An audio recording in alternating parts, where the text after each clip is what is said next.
네, 하나의 말씀 보시겠습니다. 사무엘상 8장 4절로 5절 말씀입니다.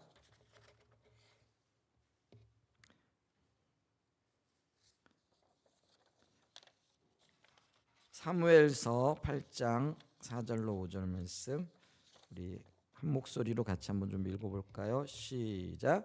이스라엘 모든 장로가 모여 라마에 있는 사무엘에게 나아가서 그에게 이르되 보소서 당신은 늙고 당신의 아들들은 당신의 행위를 따르지 아니하니 모든 나라와 같이 우리에게 왕을 세워 우리를 다스리게 하소서 한지라. 아멘. 주일날 아침에 우리는 성경적 세계관, 그러니까 성경의 이야기를 따라 살아가야 되기 때문에 과연 성경이 지금 무엇을 의미하고 있고 우리에게 무엇을 가르쳐 주기를 원하는가. 그래서 책별로 조금씩 살펴보고 있습니다. 근데 지난주에 룻기에 이어서 사무엘서에 이렇게 이르게 되어졌는데요. 그러니까 룻기는 사사 시대에 있었던 이야기이기 때문에 시간적인 흐름으로 보게 되어지면 사사 시대, 사무엘 시대 이제 이렇게 옮겨가는 거죠. 근데 우리가 사사 시대의 특징이 뭐였느냐면은 이스라엘 백성들이 급속하게 타락하게 되어진 어떤 이유, 그 배경들을 이렇게 살펴봤잖아요. 근데 그 사사기에 보게 되어지면 그 백성들이 급속하게 타락하게 되어진 이유를 이제 이렇게 언급을 하고 있는데 사사기 21장 25절에 보면은 그때에 이스라엘의 왕이 없으므로 사람이 각기 자기의 소견에 옳은 대로 행하였기 때문이라 이렇게 얘기를 한다라는 거죠. 그래서 이 말은 뭐냐면은요, 우리 이제 왕을 세워야 된다. 왕이 없기 때문에 우리가 이렇게 주변 국가들로부터 어려움을 겪을 뿐만 아니라 또 하나님이 주신 복을 누리지 못한다. 뭐 이런 어떤 생각들을 가지고 있었다라는 거죠. 근데 여기서 이제 이런 어떤 주장을 보면서 우리가 질문을 던져야 할 질문이 있는데 그게 뭐냐면은요. 과연 이스라엘이 하나님 백성으로 잘 살아가려고 하면은, 그러니까 의도했던 하나님의 의도가 또 뜻대로 이루어지려고 하려면은 인간 왕이 필요한가? 왜냐하면 왕이 없었기 때문에 이런 일들이 일어나고 있다라고 지금 보고 있기 때문에 그렇다. 그리고 그게 이제 이중적인 의미가 있다라는 거죠. 그러니까 이스라엘 백성들이 그렇게 생각하고 그렇게 주장했다라는 거죠. 근데 하나님의 관점에서 보면은 과연 누가 왕이냐라는 그런 질문도 제기가 되어질 수 있는 그런 의미죠. 자, 그래서 이런 주장을 하고 있는데 그러면은 이스라엘 왕이 있어야 되는가? 있어야 된다. 그렇다면 그 왕은 어떤 사람, 어떤 리더십을 갖춘 사람이 되어야 되는가? 이런 질문들이 생겨날 수밖에 없다라는 거죠. 왜냐하면은 이스라엘에는요 이미 왕이 있거든요. 근데 그 왕이 누구세요? 여호와 하나님이셨다라는 거죠. 그럼에도 불구하고 왕을 인간 왕을 세워달라라고 얘기했을 때에 그러면은 이 인간 왕이 이스라엘 백성들로 하여금 하나님께 계속 신실하도록 그들을 격려하고 그들을 잘 이끌게 하기 위해서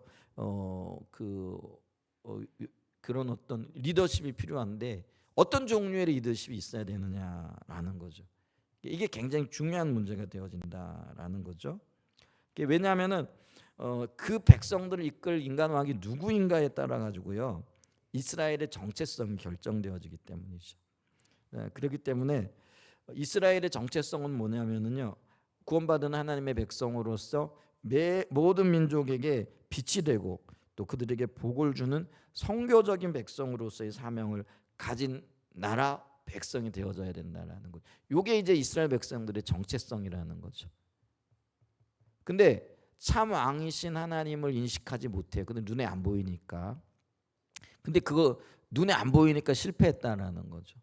그렇기 때문에 그들이 인간 왕을 세우기를 원하는데, 근데 그들이 요구하는 인간 왕은 어떤 왕이냐면요, 그들을 부유하게 하고 또 그들로 하여금 다른 나라들처럼 쉽게 얘기하면 떵떵거리며 살 수 있도록 인도하는 그런 왕이었다라는 거죠. 근데 이게 사람의 입장에서 보게 되어지면 세상의 힘과 세상의 자랑을 따라 살아갈 또 그렇게 자기들을 이끌어줄 인간 왕이 필요한 거예요.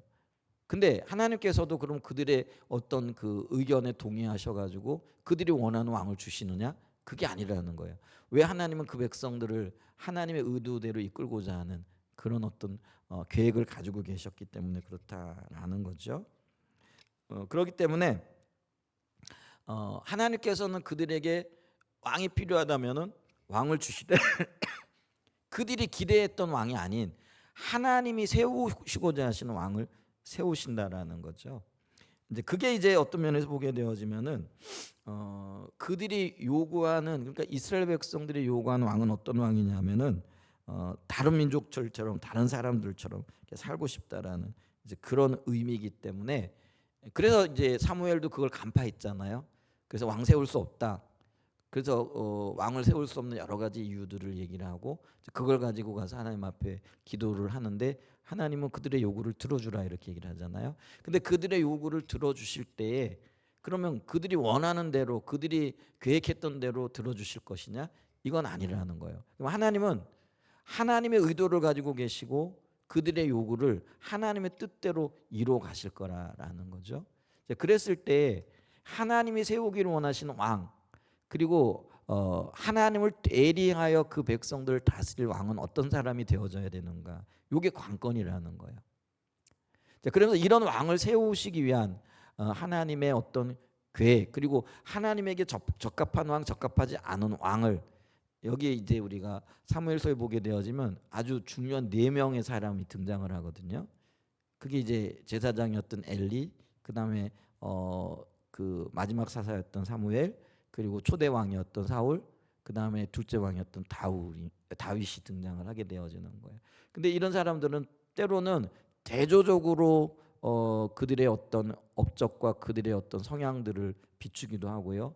또 어떤 때는 이제 그런 것들을 개성해가는, 그러니까 단점과 장점을 보면서 과연 어떤 사람이 세워져야 되는가, 그리고 과연 어떤 사람이 하나님의 뜻 앞에 합당한 사람인가, 그리고 어떤 사람을 세우고 어떤 나라를 세우기를 원하시는가, 요게 지금 사무엘서 상하의 중심적인 하나님의 의도라는 거죠. 자, 그러면서 결론적으로 말씀드리면 하나님은 다윗을 세우고 싶으신 거예요. 근데 다윗이 어떤 사람이냐라는 거죠. 그러면 다윗을 보기 위해서는요, 다윗 앞에 살았던 사람들이 어떤 삶을 살았는가, 이걸 봐야 된다라는 거죠. 그리고 그걸 보면서 하나님은 다윗을 세우시는데 다윗에게 어떤 장점이 있었고 다윗이 어떤 삶을 살았기 때문에 하나님이 그런 사람을 세우기를 원하시는가, 이걸 이제 볼 수 있다라는 거죠. 그러면서 우리가 사무엘서를 보면은요, 하나님이 하나님을 대리한, 그래서 하나님의 뜻을 이룰 통치자를 세우시는 거예요. 그게 이제 기름 부은 왕이잖아요. 그래서 하나님이 사울을 기름 부으시고 다윗을 기름 부으시는 거예요. 근데 기름 부었다라는 건 이게 인간 메시아를 얘기를 하는 거예요. 그러니까 하나님의 뜻을 이룰 그런 어떤 존재, 그리고 하나님이 기뻐하시는 사람이 어떤 사람이고 그 사람을 통해서 하나님 무엇을 이루기를 원하시는가, 요거를 보여주는 게 사무엘 상하라는 거예요. 그러면서 아까도 말씀드렸는데 다윗이 그 하나님의 마음에 합당했던 사람이잖아요. 그래서 이 하나님이 세우기를 원하는 통치자의 표준이 되어지는 게 다윗이에요. 이제 그래서 예를 들면 사무엘 하 같은 경우는요, 온통 다윗 얘기거든요. 그만큼 어떤 면에서는요, 표준이 되어지고 기준이 되어지는 사람이기 때문에 그 성경 한 권 전체를 통해서 다윗 얘기만 하고 있는 거예요.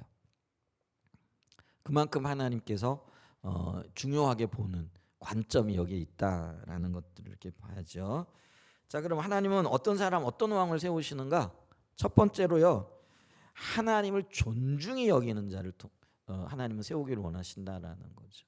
자, 사무엘상 2장 20절에 보면, 2장 30절에 보면은요, 우리가 잘 알고 있듯이 그러므로 이스라엘의 하나님 나 여호와가 말하노라, 내가 전에 내 집과 내 조상의 집이 내 앞에 영원히 행하리라 하였으나 이제 나 여호와가 말하노니 결단코 그렇게 하지 아니하리라. 나를 존중히 여기는 자를 내가 존중히 여기고 나를 멸시하는 자를 내가 멸시하리라.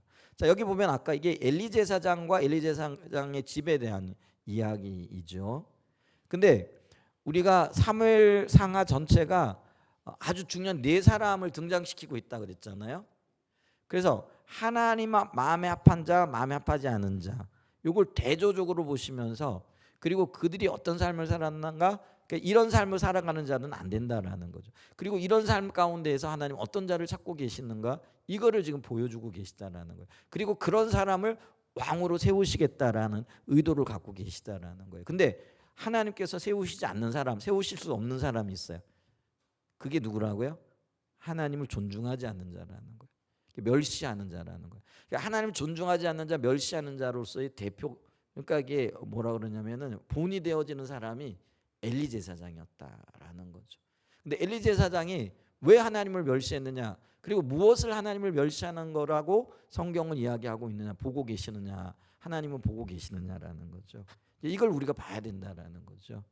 엘리 제사장은요, 자기 일신 그리고 자신의 자식들을 하나님보다도 더 소중히 여겼다라는 거예요. 말로는요, 엘리 제사장은요, 하나님 중심적으로 살아가고 있다. 자기는 제사장으로서 하나님을 사랑하고 있다. 또 말씀을 지키고 있다라고 이렇게 말했고요. 또 주변에서 봤을 때도 그렇게 보였다라는 거죠. 근데 실질적으로 그의 어떤 삶의 내면을 보게 되어지면은요, 어땠어요? 자식을 더 사랑했고요. 그리고 그 자식들이 잘못했을 때 그거를 정말 하나님의 관점에서 책망하고 돌이키려고 하는 어떤 노력도 하지 않는 거죠. 그냥 그리고는 자식들을 내버려 두는 거죠. 근데 그런 행위들을 뭐라고 얘기를 하느냐면 나를 멸시했다, 경멸했다. 지금 하나님 이렇게 얘기를 하고 있다라는 거죠. 여러분 보세요. 우리 삶에서 하나님보다도 더 중요하게 여기는 어떤 것들, 그게 수없이 있을 수 있어요. 그게 엘리 제사장의 경우에는 자식이었어요. 우리에게는 어떤 것들이 하나님보다 더 소중히 여기는 것들이냐라는 거죠. 여러분 자식이 소중해요. 그들을 소중히 여기지 말라 그런 의미가 아니에요. 근데 여러분 보세요. 진정한 사랑이 어디에서 나오느냐 이런 거죠. 그리고 그 사랑이 어떤 열매를 맺고 어떤 결과를 가져오는가 이걸 봐야 된다라는 거예요. 엘리 제사장은 자식을 사랑한다고 자식을 참 아꼈어요. 근데 그 결과가 뭐예요? 그 결과가 뭐냐라는 거죠. 자식을 사랑한다고 자식을 아꼈는데 결국은 그 자식이 하나님 앞에 죽는 거거든요. 징계로 말미암아. 근데 여러분 보세요. 내가 아끼고 사랑하고 마음을 주는 것들이 내가 사랑하기 때문에 그런다라고 말할 수 있을지 모르지만은 또 그렇게 생각할지 모르지만은요. 결과적으로 가게 되어지면은 그게 자식을 망치는 일이고 그리고 나중에는 그것이 하나님 앞에서 큰 징계와 심판거리가 되어질 수 있는 거예요. 그럼 있잖아요. 그게 진정한 사랑이 아니라는 거예요. 그를 위한 사랑이 아니라는 거예요. 자기 욕심에 의한 사랑이고 자기 만족을 위한 사랑이 되어질 수 있다라는 거예요. 그래서 우리가 하나님 앞에서 하나님 그렇게 얘기를 하잖아요. 부모도 버리고 처자도 버리고 뭐 모든 것들 다 버려야 된다. 근데 이게요 갖다 내버리라 그런 의미가 아니고요. 우리가 하나님 사랑 안에서 자녀를 사랑하고 하나님의 관점에서 처 자식을 바라보고 또 사람을 바라볼 때에 그게 그 사람을 위한 진정한 사랑이 되어진다라는 거예요. 그러니까 하나님 중심적으로 사랑할 때 결과적으로 보면 그게 그에게 유익이 되어지는 거예요. 근데 내 관점에서 사랑하잖아요. 근데 그게 결과적으로 보게 되어지면 그걸 망치는 경우가 되어질 수 있다라는 거예요. 엘리 제사장이요. 자식 사랑했어요. 근데 하나님 관점에서가 아니고요. 자기 관점에서 사랑한 거예요. 근데 그 자식들이 하나님으로부터 징계, 심판의 대상이 되어졌다라는 거죠. 그걸 하나님은 나를 경멸히 여겼기 때문에 그렇다. 나를 존중하지 않았기 때문에 그렇다. 이렇게 얘기를 하거든요. 그러니까 우리가요. 누구를 사랑할 때도요. 하나님 관점에서 사랑해야 돼요. 자식을 사랑할 때도요. 하나님의 마음을 가지고 사랑해야 돼요. 그게 올바른 순서예요. 그러니까 그게 내 욕심이 내려진 사랑이 되어져야 된다라는 거예요. 그러니까 내 욕심을 가지고 사랑하잖아요. 그럼 그 자식이 잘 될 것 같죠? 안 돼요. 그럴 수밖에 없다라는 것들을 우리가 기억해야 된다라는 거죠. 자, 그랬을 때 우리가 하나님을 존중하는 것의 가장 우선은요. 결국은 말씀에 대한 존중, 말씀에 대한 사랑이 되어져야 된다라는 거죠. 말씀을 사랑하고 말씀을 존중한다라는 게 뭐예요? 말씀을 무시하지 않는다라는 거예요. 소중히 여긴다라는 거예요. 그러니까 무시하지 않고 소중히 여긴다라는 거는요. 말씀을 있는 그대로 내 삶에 받아들인다라는 거예요. 그게 내게 유익하건 유익하지 않건 혹은 내가 생각할 때 옳건 옳지 않건 여러분 옳고 그름을 판단하는 게요, 내가 돼서는 안 된다라는 거예요. 그걸 주시는 기준이 되시는 하나님의 말씀이 내 삶의 기준이 되어져야 되지. 이 말씀은 내가 생각해 보니까 합당해. 이성적으로 따져 보니까 그리고 그럴 듯해. 이게 아니라는 거예요. 그게 바로 하나님의 말씀을 무시하는 거고 존중하지 않는 거라는 거예요. 그러니까 말씀을 존중하는 건요, 이게 내가 볼 때는 손해로 보여지는 것들이에요. 내가 이 말씀대로 따라갔다가는 진짜 큰 손해를 보게 생겼어. 근데 그럼에도 불구하고요, 말씀이기 때문에 그걸 존중히 여기고 따라가는 거예요. 그러면은요, 그 뒷책임은 하나님이 지시겠죠. 근데 믿음 있는 사람은요, 그걸 의지하고 가는 거예요. 근데 믿음이 없는 사람은 뭐예요? 이렇게 갔다가 망할 거야. 자기 판단을 더 신뢰하고 의지하게 된다라는 거. 그건 결국 우상이에요. 자기를 더 신뢰하는 거라는 거죠. 근데 여러분, 우리가 말씀대로 한번 살아봤을 때, 그리고 그걸 존중하여 나가면서 하나님이 이 말씀 가운데 어떤 일을 이루는가, 이게 이제 하나님 경험하는 것과 관련되어지는 거예요. 이게 이제 믿음과도 관련이 되어진다라는 거예요.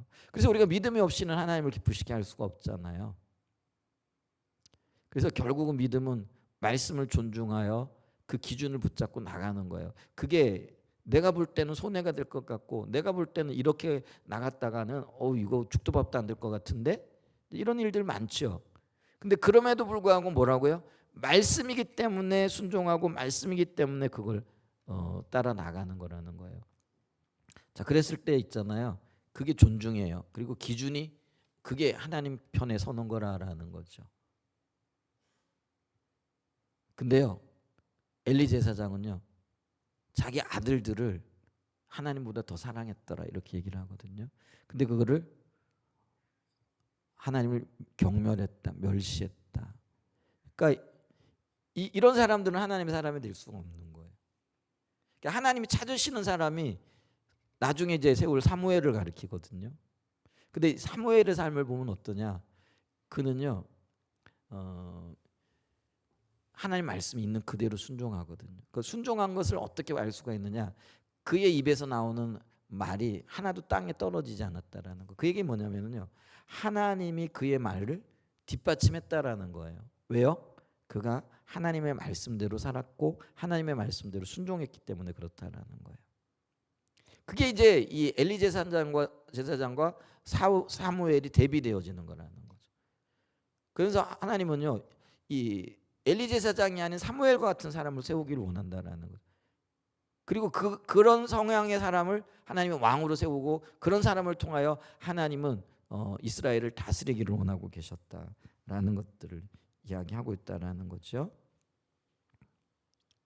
그래서 저와 여러분들이 하나님을 존중히 여기되 하나님의 관점에서 존중히 여기는 자리에 설 수 있는 그런 은혜가 있기를 축복합니다. 그게 하나님을 향한 존중이고요, 그게 말씀에 대한 순종으로 나타난다. 이걸 좀 우리가 봐야 되겠고요. 그다음에 하나님 어떤 사람을 세우시길 원하는가? 두 번째 보면은요, 온전히 주만 바라보는 자들 혹은 그 무리들을 세우기를 원하신다라는 거죠. 자, 사무엘상 7장 3절을 좀 보죠.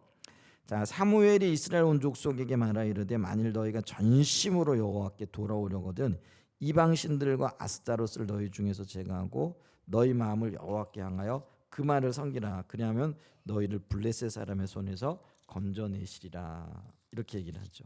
여러분, 사무엘상 7장에 보게 되어지면 어떤 사건이 이렇게 나타나죠? 이 엘리 제사장의 뭐라 그럴까요? 이렇게 그 잘못된 판단, 그리고 이스라엘 백성들의 탐욕, 뭐 이런 것들 때문에 하나님의 임재의 상징 법궤를 블레셋과의 전쟁터에 가지고 나가잖아요. 근데 그들이 기대했던 것과는 다르게 어떻게 되어지죠? 법궤를 빼앗기죠. 근데 하나님께서 스스로 그 영광을 찾으시잖아요. 그래서 하나님께서 스스로 그 법궤가 이스라엘로 돌아오게 하시잖아요. 근데 이스라엘 백성들은 그 법궤를 맞이하고 난 다음에 어떻게 되어져요? 그냥 기랏 여아림 사람들이 그냥 산에 사는 아비나답의 집에 그냥 들여놓고 그냥 잊어버리고 살았다라는 거예요. 근데 그 잊어버리고 살았던 시간이 20년, 조금 더 길게 잡으면 40년 정도 되어지는 거죠. 근데 이제 시간이 지나면서 그들의 마음이 이제 돌이켜지기 시작을 했다라는 거죠. 자, 그랬더니 사무엘이 그들을 향하여 이렇게 얘기를 하는 거예요. 온 족속에게 말하되 이르되 너희가 전심으로 여호와께 돌아오려거든 이방 신들과 아스다를 너희 중에서 제거하고 너희 마음을 여호와께 향하고 그만 섬기라, 이렇게 얘기를 하는 거죠. 근데 이제 7장 2절에 보게 되어지면 이제 그들의 마음이 여호와를 사모하니라 이렇게 되어져 있다라는 거죠. 사모했다라는 건 뭐냐면은요, 찾았다라는 그런 의미예요. 어떤 마음으로 찾았느냐? 애통함으로 찾았다라는 거죠. 그러니까 애통함으로 찾았다라는 건 뭐냐면은요, 지금 그들이 블레셋과의 전쟁 가운데 하나님의 임재는 돌아왔지만은 그들이 그 법궤를 찾지도 또 그 법궤에 마음을 쏟지도 않는 거죠. 그러니까 하나님과 상관없이 살았다라는 얘기예요. 그러니까 맨날 블레셋과 전쟁만 일어나면은요, 지는 게 일이었다라는 거. 이 표현이 좀 그래요. 우리가 하나님이 보호하시고 인도하시면은 나가는 곳마다 승리하고, 그 신명기에서 그걸 얘기하고 있잖아요. 들어가도 복을 받고 나가도 복을 받고 앉아도 복을 받고 일어나도 복을 받고, 이게 하나님이 함께하는 사람들의 삶의 열매고 특징이었다라는 거예요. 근데 지금 하나님과 상관없이 살아가니까 어떤 일들이 일어나는 거예요? 그러니까 이거 그런 거예요. 집에 있을 때도 그냥 저주, 밖에 나갔을 때도 그냥 저주, 앉아도 고통스러워, 일어나도 고통스러워. 그러니까 그게 이제 이스라엘이 블레셋과의 전쟁만 하면은 맨날 지는 거예요. 일이라는 거예요. 여러분, 우리가 전쟁을 경험하는데 전쟁이 고통스러운 경험일 뿐만 아니라 그 전쟁에서 패했다라고 생각을 해보세요. 진짜 소망이 없는 거잖아요. 근데 맨날 전쟁만 하면 지는 거예요. 그런데 그들이 있잖아요, 이제 왜 이런 일이 일어나는가를 돌아봤겠죠. 그러면서 이제 애통함이 드는 거예요. 야, 우리가 하나님이 없어 그래. 그래서 이제 그들이 하나님께 마음을 주기 시작을 하는 거죠. 그걸 사모했다 이렇게 얘기를 해요. 그래서 그들이 하나님을 찾기 시작했다라고. 근데 그것만 가지고는 안 된다라는 거죠. 그러니까 7장 3절에 너희들이 하나님 찾기 시작했냐? 근데 그것 갖고는 안 돼. 찾으려면 어떻게 해야 돼? 전심으로 찾아야 돼. 전심이란 말이 뭐예요? 온 마음을 다해 찾으라라는 그런 의미가 있다라는 거죠. 근데 온 마음을 다해 찾는다라는 건 뭐냐면 너희 마음을 여호와께로 향하여 그만을 섬기라는 거예요. 그러니까 우리가 주님을 찾을 수도 있잖아요. 근데 우리가 갈라디아에서도 보게 되어지면은 십자가 복음도 찾고 또 다른 어떤 것들도 챙기는 거죠. 그게 뭐예요? 의식 뭐 이런 것들이잖아요. 그러니까 우리가 그럴 수 있다라는. 그래, 우리 하나님 사랑해야지. 그래, 내 마음을 내 사랑할 거야. 근데 동시에 또 뭐예요? 다른 것들도 함께 가는. 이게 이제 혼합주의라는 거예요. 그러니까 우리는 뭐예요?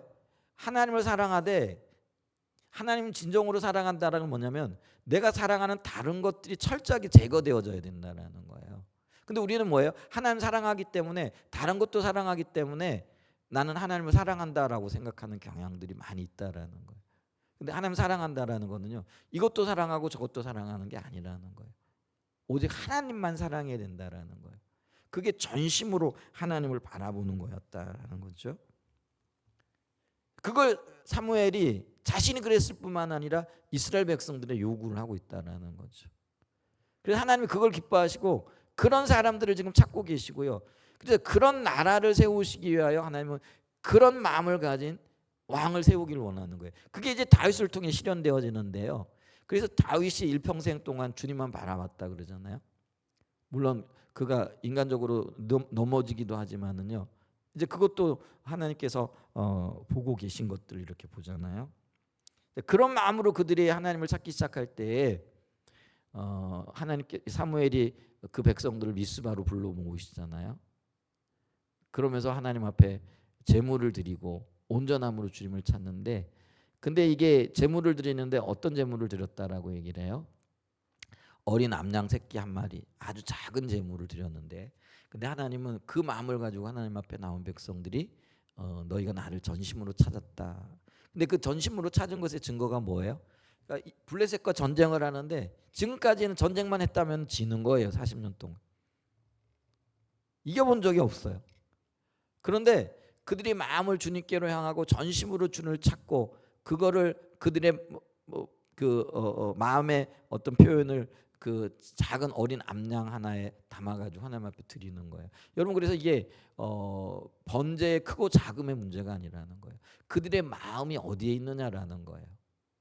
반대로 여러분 이스라엘 이사야 시대의 유대인들을 보죠. 그들이 하나님 앞에 제물을 드리는데 어떤 것 들었어요? 살찌고 크고 좋은 것, 아름다운 것, 뭐 이런 것들 무수하게 하나님 앞에 드렸잖아요. 근데 하나님 그거 받으셔요? 안 받으세요? 안 받아요. 안 받는 이유가 뭐예요? 이 사무엘 시대의 이스라엘 백성들처럼 그들의 마음이 없었다라는 거예요. 우리는 가끔 그래요. 하나님 앞에 어떤 드려지는 행위를 가지고 우리가 주님을 감동시키려고 해요. 근데 그런 일은 없어요. 하나님 속지 않으신다라는 거예요. 과부의 2렙돈을 주님이 기꺼이 받으셨는데 받으셨던 이유가 뭐예요? 그 2렙돈 안에 2렙돈 얼마 안 돼요. 요즘 우리나라 돈으로 얘기하면 1,000원, 뭐 5,000원, 아무리 크게 잡아도 5,000원이에요. 두 렙돈은 뭐예요? 10,000원짜리 하나 드렸다라는 거예요. 근데 하나님 그걸 보고 감동하셨다라는 거예요. 감동하신 이유가 뭐예요? 그 2렙돈의 그 여인의 마음이 있었거든요. 당장 저녁에 빵이라도 사서 먹어야 되는데, 왜냐면 그게 전 재산이니까. 근데 여인은요, 먹고 마시는 것에 마음이 없었다라는 거예요. 주님께 초점을 맞췄다라는 거예요. 여러분 이게 굉장히 우리가 가져야 할 마음 자세고 태도거든요. 주님 앞에 나올 때 전심으로 나와야 된다라는 거. 그랬더니 하나님께서 이 그 사무엘과 그 백성들이요, 지난 40년 동안 이겨본 적이 없어. 전쟁만 하면 맨날 지는 게 그게 일이야. 여러분 있잖아요. 패배도 습관되어지면은요, 아예 자포자기하고 들어가잖아요. 해봐야 뭐 이렇게 되어지는 거잖아요. 이제 이스라엘 백성들이 그 지경까지 이르렀다라는 거예요. 두려워했어요. 근데 하나님께서 그들의 마음을 받으시고 그날에 하나님께서 친히 싸우시는 거예요. 그러니까 번개가 치고 우박이 치면서 그들이 블레셋 사람들을 이기고 쳐들어가잖아요. 그리고 그들이 그 이긴 하나님께 도우신 증거를 비를 세워가지고 있잖아요. 그게 에베네셀이에요. 하나님이 여기까지 우리를 도우셨다. 이 고백을 하게 되어지는 거죠. 여러분 우리가요, 하나님 원하시는 사람이 어떤 사람이라고요?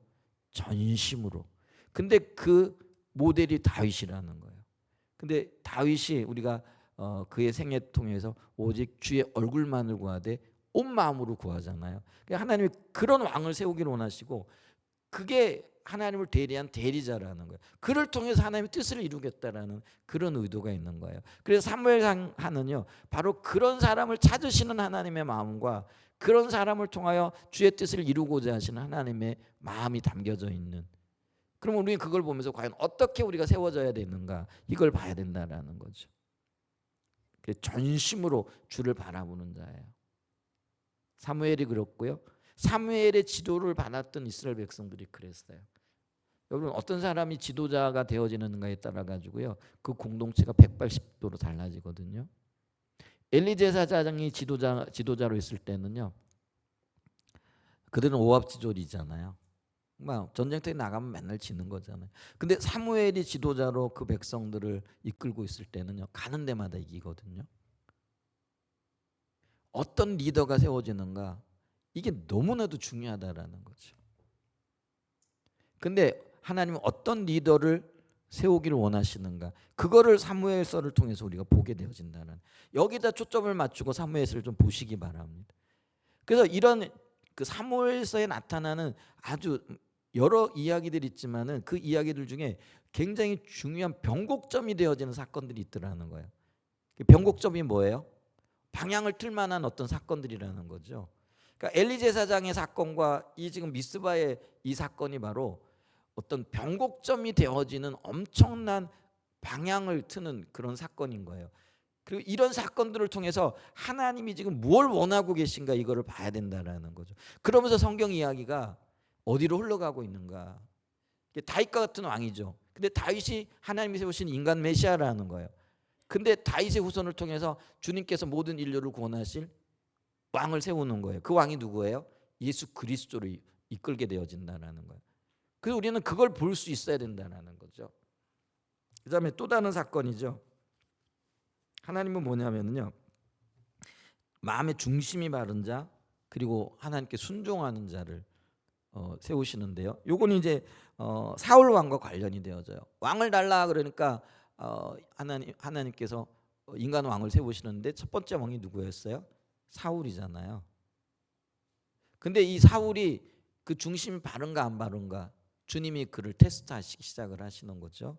이제 그 얘기가 사무엘서 3장 13장 8절에 나와요. 8, 9절에 보면은 사울은 사무엘이 정한 기한대로 이레 동안 기다렸으나 사무엘이 길갈로 오지 아니하며 백성이 사울에게 흩어지는지라 사울이 이르되 번제와 화목 제물을 이리로 가져오라 하여 번제를 드렸더니 자, 블레셋과 전쟁을 하게 되어졌는데 옛날에는 전쟁을 할 때 선지자의 축복을 받고 그 축복을 토대로 해가지고 전쟁에 나갔거든요.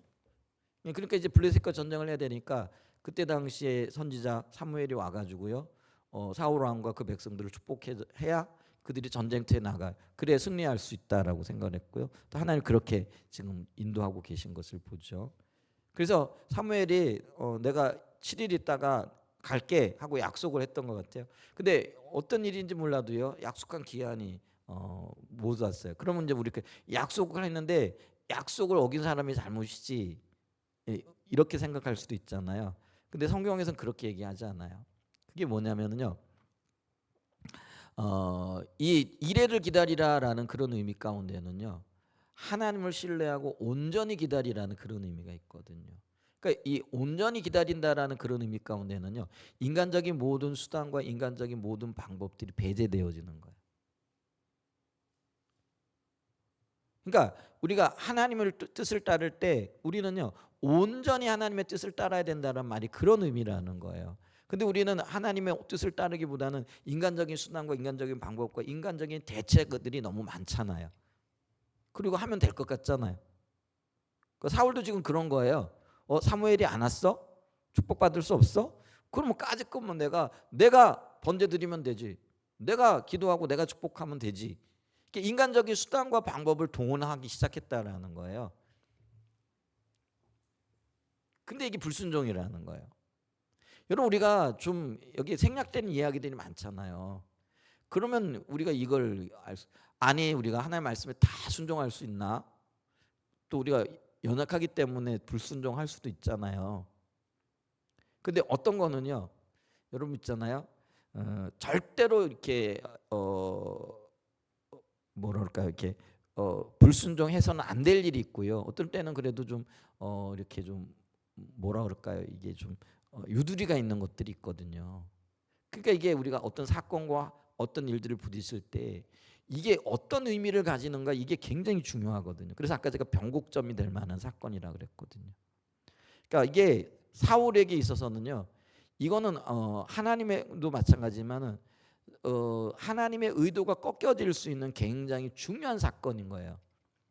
그래서 여러분 있잖아요. 어떤 사건들은요, 어떤 일들은요, 진짜 내 생명을 걸고 하나님 앞에 서야 할 일들이 있어요. 그러니까 우리의 인생에 일어나는 여러 가지 일들 중에는요, 그리고 우리의 인생을 결정할 보다도 중요한 의미를 가진 사건과 사고들이 있을 수 있다라는 거죠. 환경들이 있을 수 있다라는 거죠. 근데 그 환경과 그 어떤 사건 앞에 섰을 때 우리가요 인간적인 어떤 판단, 인간적인 어떤 대응, 인간적인 어떤 수단과 방법을 동원하면 안 된다라는 거죠. 어떤 경우는요 진짜 내 모든 것들을 걸어야 할 경우가 있어요. 그게 이제 하나님의 테스트의 시점이라는 거죠. 지금 하나님이 사울을 왕으로 세워 놓으시고 그 테스트를 하고 계신 거예요. 근데 시험을 진행하고 있는데 이 시험에 지금 떨어져. 그러면 하나님의 일을 이룰 수가 없다는 거죠.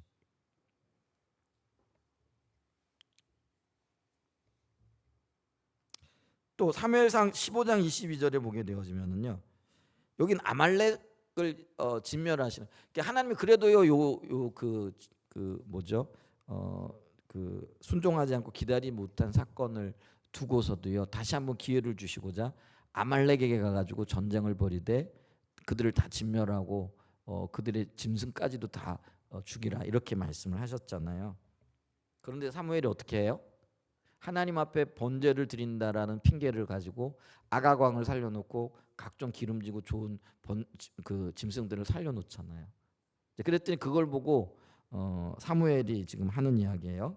자, 사무엘상 15장 22절에 보면 사무엘이 이르되 여호와께서 번제와 다른 제사를 그의 목소리를 천종하는 것을 좋아하신 같이 좋아하시겠나이까. 순종이 제사보다 낫고 듣는 것이 순양의 기름보다 나으니.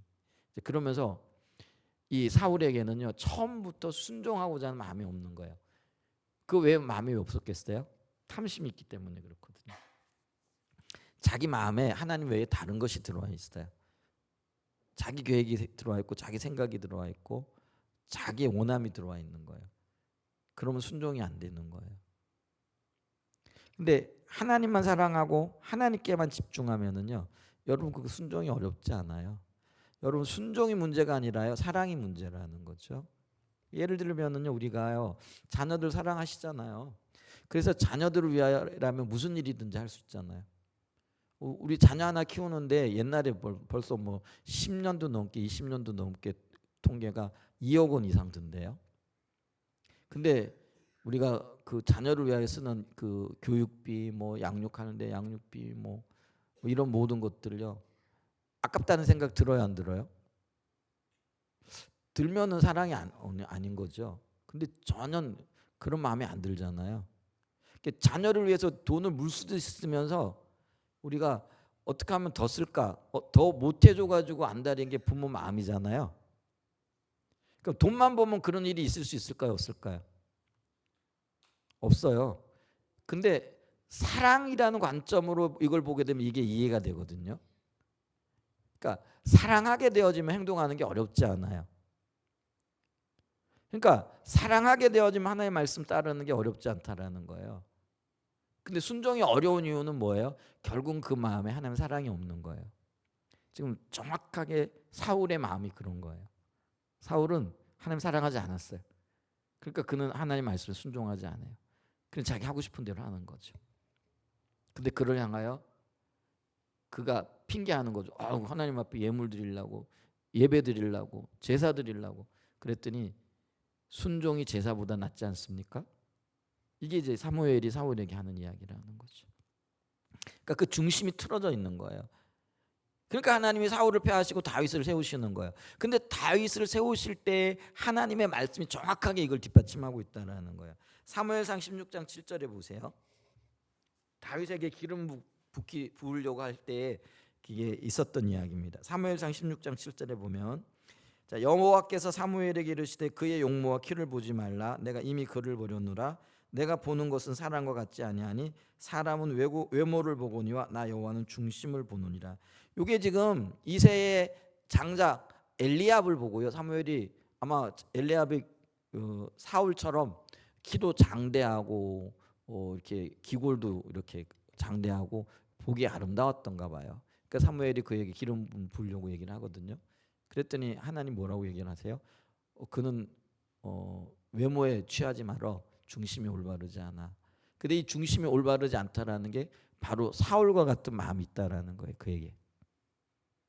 그러니까 하나님은요. 중심이 올바르지 않은 자, 하나님을 사랑하지 않는 자를 왕으로 세울 수가 없는 거예요.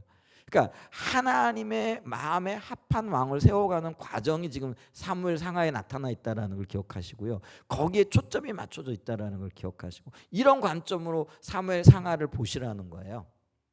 그럼 하나님이 어떤 사람을 부르시고 어떤 사람을 세우시고 어떤 사람과 함께 일하고 계시고 어떤 사람을 통해 하나님의 역사를 이루어가고 계신가 이게 한눈에 들어온다라는 거예요. 근데 하나님은 어떤 사람이요? 중심이 주님께 있는 자를. 그러니까 순종, 하나님 사랑하는 자. 이게 이제 그 사울과 대비되어지는 어떤 말씀이라는 것이죠. 그래서 하나님이 그 어린 다윗을 기름 부으셔서 다음 후계자로 이미 내정해 버리신 거잖아요. 그 다음에 있잖아요. 네 번째 변곡점이 되어지는 사건이 뭐냐면요. 다윗을 왕으로 기름 부었잖아요. 근데 왕으로 기름 붓고 난 다음에 그때부터 다윗을 이제 다듬어 가시는 거예요. 그걸 이제 훈련이라 이렇게 얘기를 한다는 거죠.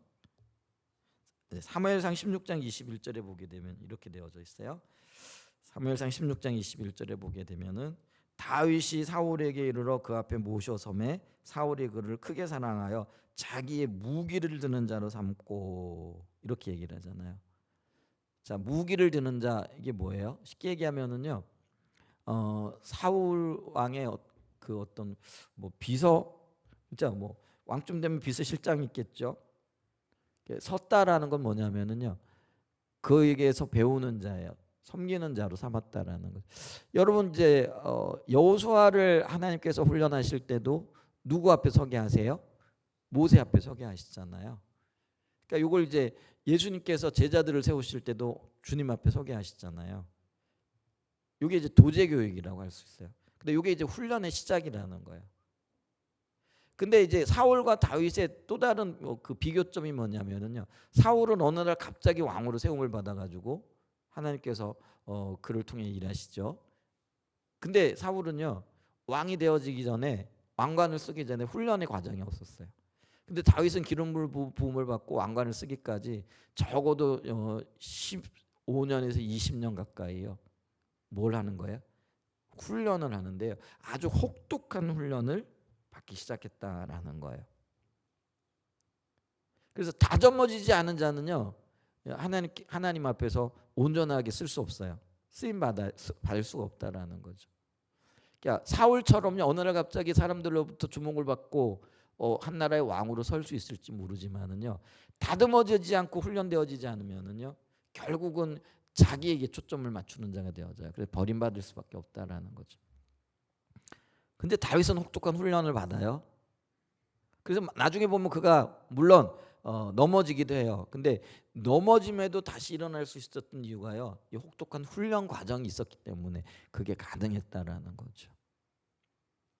그래서 여러분 다루어지는 훈련 받는 것 두려워하지 마시기 바랍니다. 그러니까 우리가 인생을 살아가다 보면은요 수많은 일들을 겪고 또 그것 때문에 때로는 아픔을 느끼기도 하고 어려움을 호소하기도 해요. 근데 그런 것들을 두려워하지 마시기를 축복합니다. 아멘. 여러분 일어나셔야 돼요. 그리고 훈련을 오히려 하나님이 나를 세우시기 위한 도구로 빚고 계시구나 받아들일 수 있는 내가 있기를 축복합니다. 근데 이 훈련은요 어느 한때만 있는 게 아니라 평생 동안 이어지는 겁니다. 그걸 즐거워하고 기뻐할 수 있는 이유가 있기를 축복합니다. 때로는 반복되어지기도 해요. 근데 그 반복되어진 훈련들을 하나님의 관점에서 볼 수 있는 은혜가 있으시길 축복합니다. 근데 있잖아요. 이 사울과 다윗은 평생의 숙적이 되어지거든요. 근데 다윗을 그 숙적인 사울 왕 앞에 갖다 두는 거 보세요. 하나님 참 유머가 있으세요. 그건 어떤 의미에서 보게 되어지면은요. 그렇잖아요. 원수 앞에 갖다 놓으신다니까요. 물론 이때는 원수는 아니겠죠. 근데 이런 일들이 있다라는 거예요. 그러니까 내 앞에 나를 힘들게 하는 그 사람이요. 어떤 면에서는 나를 훈련시키는 가장 적합한 사람이라는 걸 기억할 수 있는 게 축복합니다. 그래서 남편 때문에 아내 때문에 시부모 때문에 자녀들 때문에 고통스럽고 힘겨운 분들 계세요? 그들이 나를 훈련시키는 훈련 대상자들이에요. 그래서 주님의 관점에 서서 잘 훈련받고 빚어질 수 있는 은혜가 있기를 축복합니다. 하나님 이처럼요. 하나님 나라의 그 백성들을 다스리고 또 인도할 적합한 자는 훈련된 자야만이 그게 가능하다라는 거예요.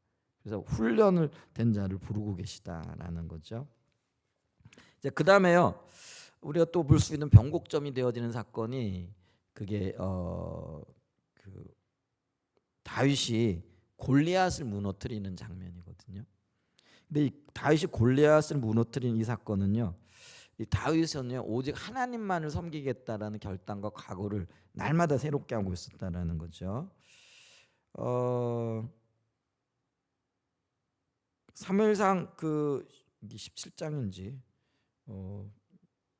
17장인가 봐요. 17장에 보면은 45절에 다윗이 블레셋 사람에게 이르되 너는 칼과 창과 단창으로 내게 나아오거니와 나는 만군의 여호와의 이름 곧 내가 모욕하는 이스라엘 군대의 하나님의 이름으로 내게 나오느라.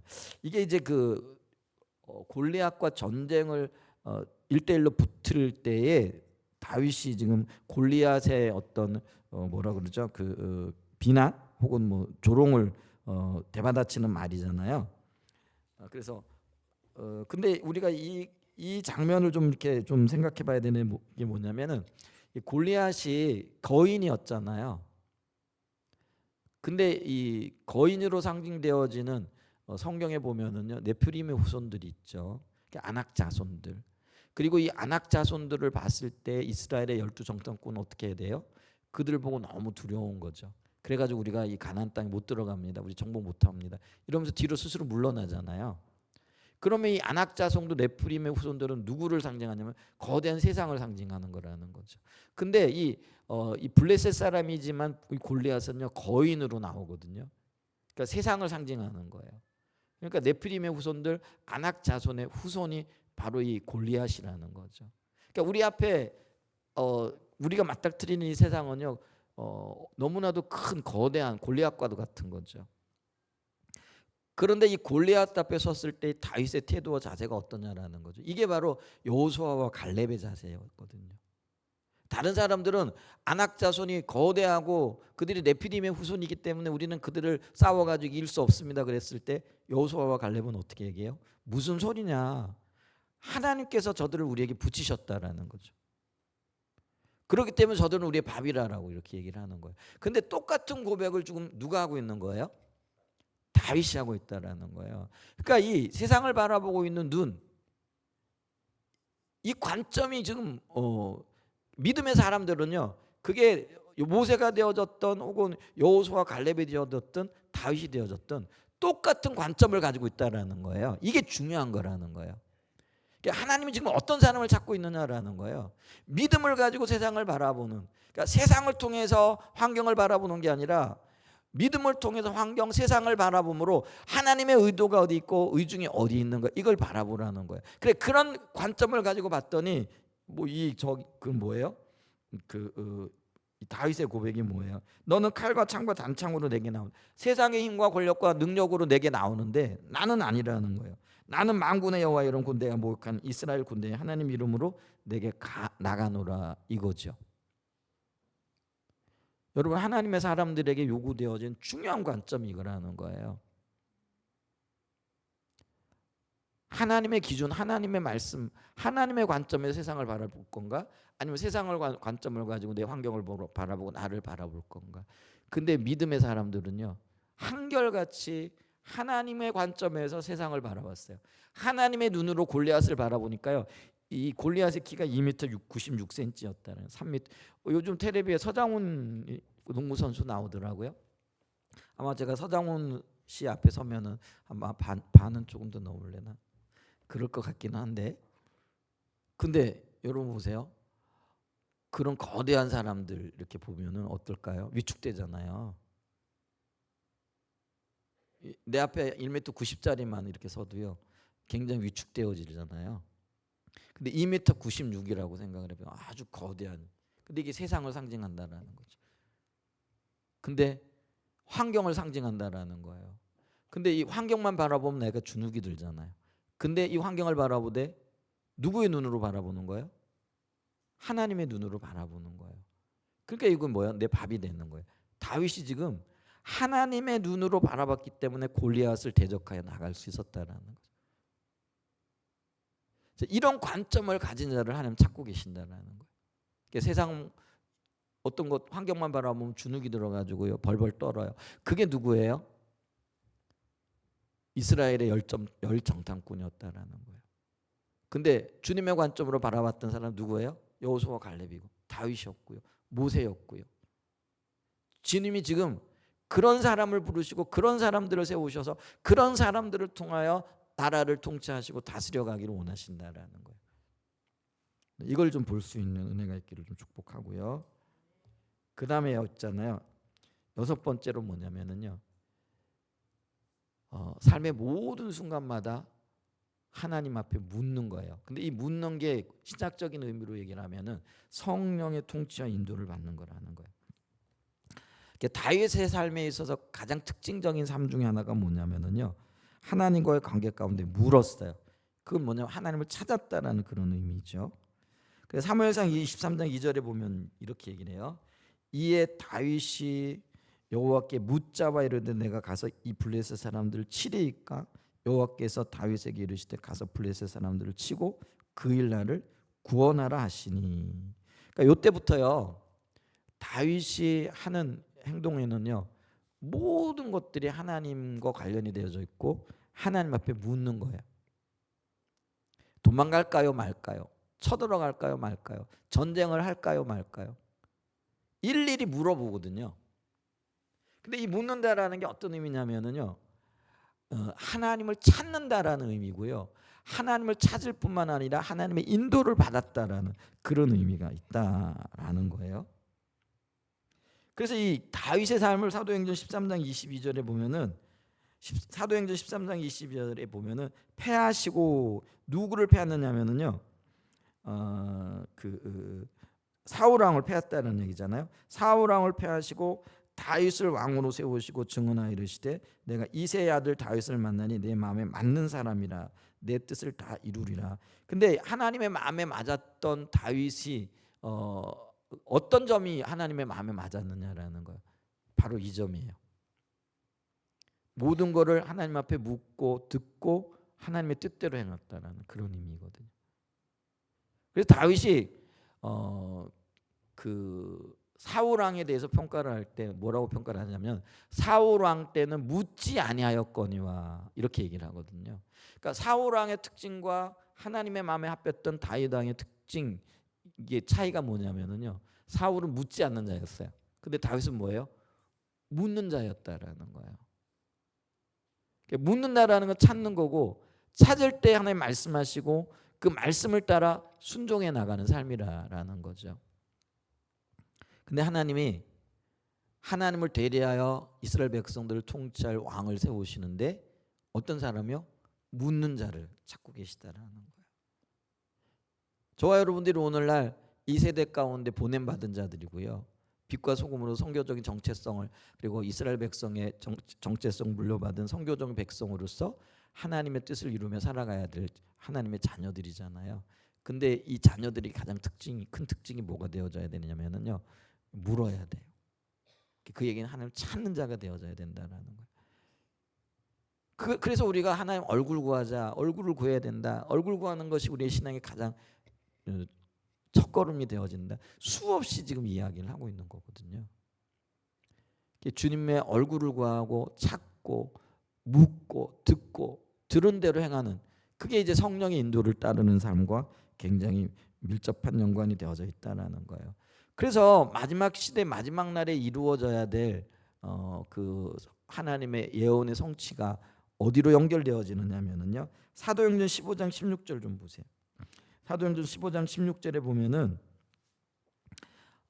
이게 지금 그 예루살렘 교회의 담임 목사였던 야고보가 한 얘기예요. 사도 야고보가 한 얘기인데 그 예수님의 동생 야고보가 한 이야기인데 자 여기 보면요. 이후에 내가 돌아와서 다윗의 무너진 장막을 다시 지으며 또 그 허물어진 것을 다시 지어 일으키. 이 다윗의 무너진 장막이 뭐냐면은요. 이게 예배와 관련이 되어지거든요. 근데 예배의 핵심이 뭐예요? 여러분? 예배의 핵심이 뭐예요? 예배의 핵심은 하나님과의 만남이거든요. 그런데 지금 하나님께서 말세진 말에 회복시키는 게 다윗의 장막이라는 거예요. 근데 이 다윗의 장막에서는요 하나님이 하셨던 예배가 드려졌다라는 거예요. 근데 이 예배의 핵심이 뭐예요? 하나님과의 만남이라는 거예요. 그러니까 이게요 다윗의 특징이 뭐냐면은요 예배 가운데 하나님께 묻고 하나님으로부터 듣고 들은 대로 살아갔던 사람이라는 거예요. 근데 그게 지금 무너져 있는데 하나님이 이 마지막 시대에 그러니까 오늘날 이걸 세우기를 원하신다라는 거예요. 무너진 다윗의 장막, 깨어져 버린 예배 이게 세워져서 하나님을 찾고 하나님으로부터 듣고 하나님과 동행하는 삶을 살기를 원하신다라는 거예요. 그래서 저와 여러분들이 주님의 얼굴을 구해야 돼요. 개인적으로, 공동체적으로, 교회적으로 주님을 찾고 주님으로부터 듣고 들려진 하나님의 그 말씀을 따라 성령의 인도를 따라 살아가야 된다는 거죠. 아멘. 근데 다윗의 전생에 걸쳐서 이게 나타난다는 거. 이런 사람을 하나님 세우기를 원하시는 거예요. 그 다음에 이제 우리가 마지막에 좀 보는 게 뭐냐면요. 다윗이 굉장히 뛰어난 하나님의 사람이었지만 그도 인간이잖아요. 넘어지잖아요. 근데 넘어지는 게 중요한 게 아니라요. 다시 일어나야 되는데 주님을 의지하여 일어나야 된다라는, 그걸 우리가 회개 혹은 돌이키는 자라 이렇게 얘기를 한다라는 거죠. 자, 사무엘 하 12장 13절에 보면은요. 다윗이 나단에게 이르되 내가 여호와께 죄를 범하였노라 하매 나단이 다윗에게 말하되 여호와께서도 당신의 죄를 사하셨나니 당신이 죽지 아니하려니와. 자, 여러분 이 죄가 무슨 죄인지 아시죠? 다윗이요. 그 밧세바를 범하게 되어지는 이런 사건이 있잖아요. 근데 그걸 숨기려고 또 어떤 일을 해요?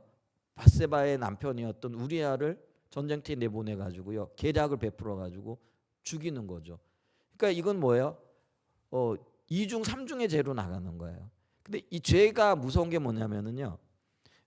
한 죄를 지면 그걸로 끝나는 게 아니라 다른 죄까지 나가게 되어지는 위험성이 있는 거죠. 그래서 이게 다윗이 지금 그렇게 나가고 있는 거예요. 그럴 때 하나님이 다윗을 찾아오셔 가지고요. 나단 선지자를 통하여 다윗의 죄를 일깨워 주잖아요. 근데 이것도 은혜죠. 말씀을 통해서 비춰주고요. 말씀을 통해서 깨우쳐 주는 거예요. 근데 이 말씀이 비춰주고 하나님의 사람들을 통하여 이 죄가 이렇게 바깥으로 드러날 때요. 어떤 사람은 그걸 숨기기에 급급한 사람들이 있어요. 그러니까 대부분은 그걸 숨겨요. 그리고 어쩔 수 없을 때 그때 이제 인정을 하게 되어지는데 그 인정도 어떤 인정이에요? 정말 회개하고 돌이키려고 하는 게 아니고요. 면피용 인정을 하는 경우가 많잖아요. 근데 지금 다윗은 뭐예요? 진심으로 자신의 모습을, 그리고 그게 사람의 어떤 비난을 피하려고 하는 게 아니라 하나님 앞에서 자신의 죄를 회개하고 돌이키려고 하는 자세를 보이는 거죠. 여러분 죄 짓는 게 중요한 게 아니고요. 회개하지 않는 게 훨씬 더 중요한 죄가 되어지는 거예요. 근데 다윗은요.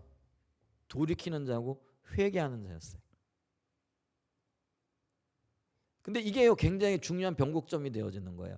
다윗의 죄 회개가 얼마나 철저했는지 그걸 우리가 시편에 보게 되어지면은요. 특별히 51편이나 이런 데 보면은 그의 하나님 앞에 범죄하고 자신의 죄가 드러났을 때 철저하게 회개하는 그 회개가 얼마나 철저했는가 이런 것들을 보여주거든요. 근데 그리고 난 다음에 다윗 또 죄를 안 짓느냐? 아니, 또 죄를 지어요.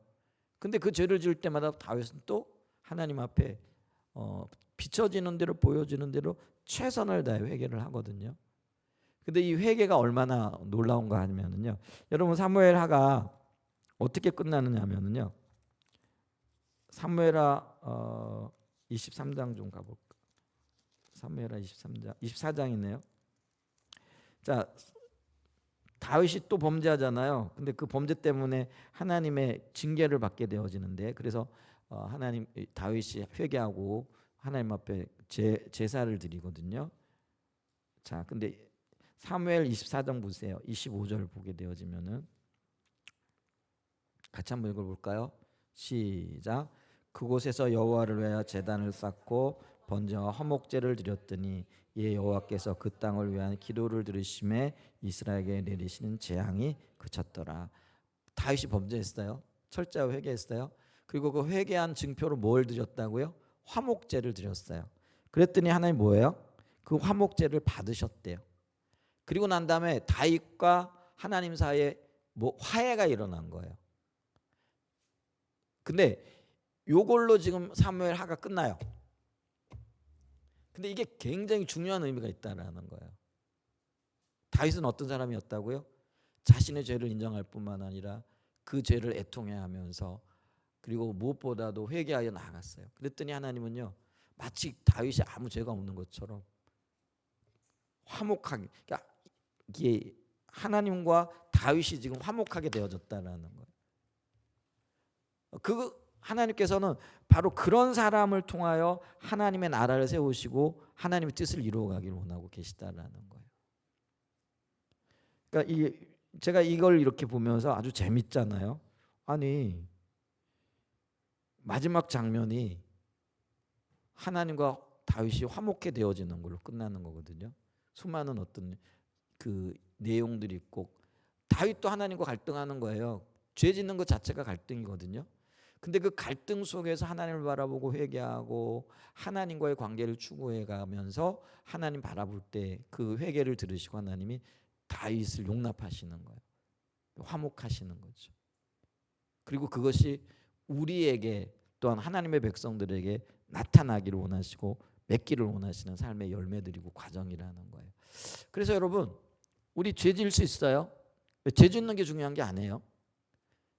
더 중요한 건 뭐예요?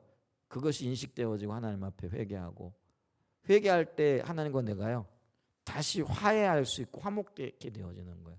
그게 우리 생명이에요. 그리고 이런 일들을 주님은 이루기를 원하신다라는 거예요.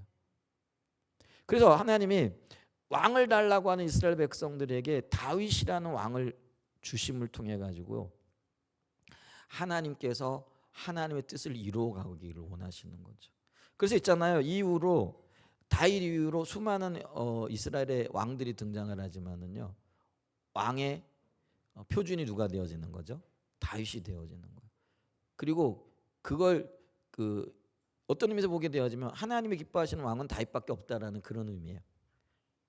그래서 이 사무엘 상하는요 사실은 다윗 왕의 이야기고요, 다윗 왕이 세워져가는 이야기고 하나님이 기뻐하시는 사람 왕이 누군가 이걸 보여주는 거라는 거죠. 그 얘기는요 하나님의 마음이 어디에 있고, 그래서 우리가 어떤 사람으로 빚어지고 어떤 사람으로 세워져야 되는가, 이런 것들을 이 말씀을 통해서 볼 수가 있다라는 거죠. 그래서 몇 가지를 봤어요. 가장 먼저는 뭐예요? 하나님을 존중 여기는 자, 온전히 주님만 바라보는 자, 그리고 그 마음을 하나님께 순종하고 그 중심이 주님 앞에 드려진 자, 그 다음에 훈련되어진 자, 오직 하나님만을 하나님의 관점으로 세상을 바라보는 자, 하나님께 묻고 또 하나님을 찾는 자, 그 다음에 돌이킬 줄 아는 자. 이게 지금요 사무엘 상하에서 우리에게 들려주고자 하시는 하나님의 의도고 마음이라는 거죠. 그래서 이걸 잘 우리가 좀 인식하면서요 하나님만의 진정한 우리의 왕이 되어지는. 그러니까 다윗은요 왕을 세워달라는 요청에 의해서 세워진 왕이었지만은요, 그는 그 자신이요 그 하나님을 대리하는 왕이라는 것을 분명하게 인식하고 있었던 사람이라는 거죠. 그래서 하나님의 마음에 합한 자였고요, 다윗을 통해 하나님의 뜻을 이루어가는 것을 볼 수 있다라는 거죠. 그래서 우리가 우리 안에 왕이신 그 하나님을 인정함으로 내 삶을 통해서 다윗처럼 하나님의 뜻을 이루어가는, 그게 세우기를 원하시는 하나님의 의도라는 거죠. 그 의도 가운데 우리가 세워질 수 있는 은혜가 있기를 예수님의 이름으로 간절히 축복하고 축원드립니다. 아멘. 네, 우리